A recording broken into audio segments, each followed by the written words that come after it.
welcome to Beyond the Pages. My name is Delaney Cothran. I am the editor of South Carolina Business Magazine. And with me today is Jennifer Maier, who is the owner of WDS, Women's Distribution Services. And we're excited to be at one of her warehouses here in Noonan, Georgia, getting to know a little bit about Jennifer and getting to know a little bit about WDS. So Jennifer, tell me, where were you born and where did you grow up? I was born in Montgomery, Alabama. Southern girl. That's right. And my dad was military, so I grew up all over the country and Europe. And then he retired in the North Carolina area. So I've called South Carolina home for a number of years now and don't plan to move any further north. Good. So what were your interests as a child? What kind of things did you gravitate towards? Well, since we were a military family and moving around, we were able to experience different cultures. Okay. Which, for me, was fascinating. The way different people live and what they eat and what games they play. As a child, I just gravitated toward that different lifestyle. Mm-hmm. So as a military child, you have rules to follow, and sometimes I didn't always follow the rules because these other cultures weren't following these rules. So it caused me some grief, and my mom, obviously. But it allowed me as an adult to think outside the box. Okay. So I look at it as a positive. What was school like for you? What did you enjoy studying? English and art. Art? Fantastic. Tell me about your higher ed. Where did you go to school? Well, I did travel a bit, okay. So I went to various schools, Good. But I never graduated. Oh, interesting. Okay. So tell me about your career path. Where did it begin, and take me through the course to where you are now. Well, I did a lot of work in service industries. Okay. Then I joined a company that worked a lot on government contracting. And in this company, they did various aspects of Department of Energy and Department of Defense training.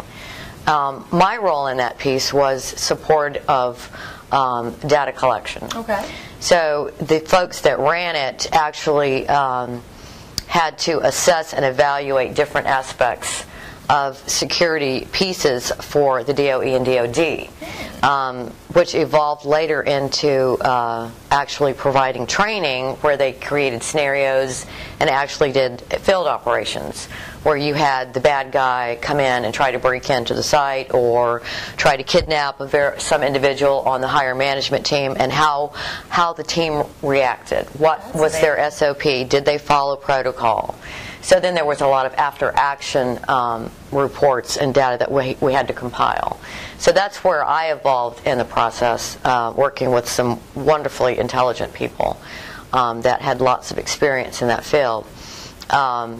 So being a data collection, data analysis piece of it allowed me to see a lot of different aspects of an operation. Okay. Which obviously helps me today. Absolutely, obviously.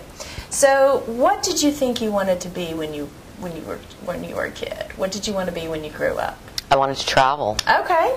So you wanted to be a world traveler. I did. I didn't have an aspiration of one profession or another. Mm-hmm. I liked dealing with different people and different cultures. Was there any one person in particular, a teacher or a mentor, perhaps? Well, when we lived in Germany, I had two teachers in particular that worked contract for the government to teach in the government schools, the military schools.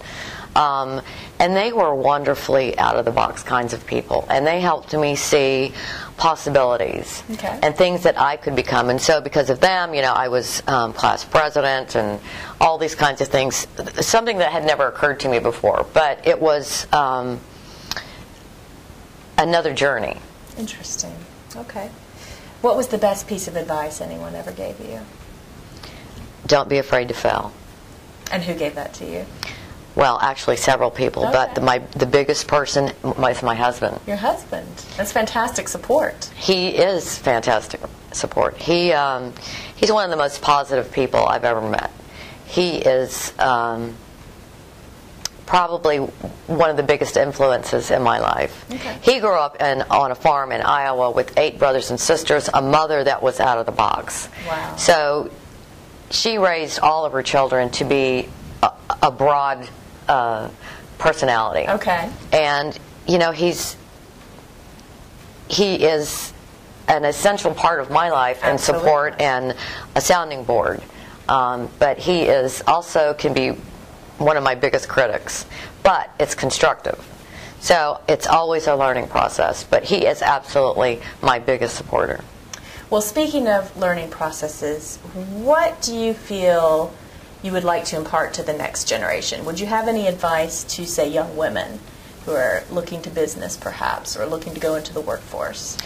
Absolutely. Well, don't be afraid to fail. Good.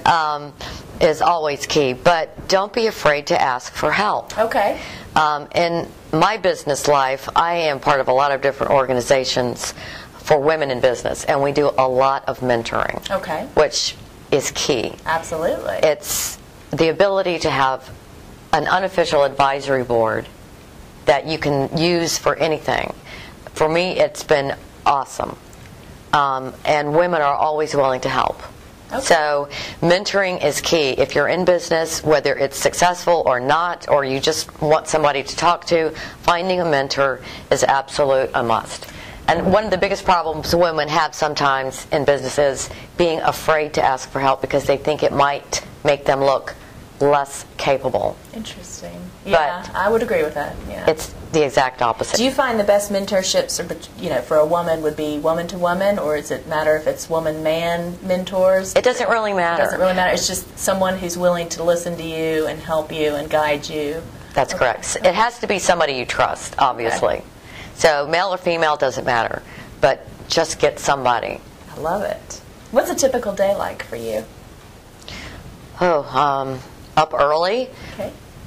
Try to do some stretching, have a ton of coffee, start looking at emails. Since we are national, that we operate in all time zones. So I might be catching up from the West Coast first thing in the morning, or something to that nature. But a lot of emails, get those knocked out, and then I'm on my way to the office. Mm-hmm. Usually on the phone with a lot of different conference calls, whether it be with teams or customers or organizations that I'm a part of. Okay. So it's constantly moving. Tell me about some of those organizations that you're a part of. One of them that has been key in my career is called WeBank. Mm-hmm. It's the Women's Business Enterprise National Council. It's a nonprofit national organization that certifies women-owned businesses. Okay. And they are recognized by corporations and the government. Okay. So having this certification will absolutely tell anyone that's in this community that you are a certified business owner, woman-owned, period. But in addition to that, they provide awesome networking activities, a lot of conferences where you can meet other business owners to maybe partner with or do business with, as well as the corporations that are looking to do business with some diversity spend. Okay. So the corporations are heavily involved in the education piece as well. So it is a wonderful partnership between business and corporations. So they're broken up into regions. My region is Georgia, North and South Carolina. So that's where I tend to spend a lot of my time with this organization. They headquartered it in Atlanta, but we do have an office in Charlotte as well. That's close to you. That's right. That's right.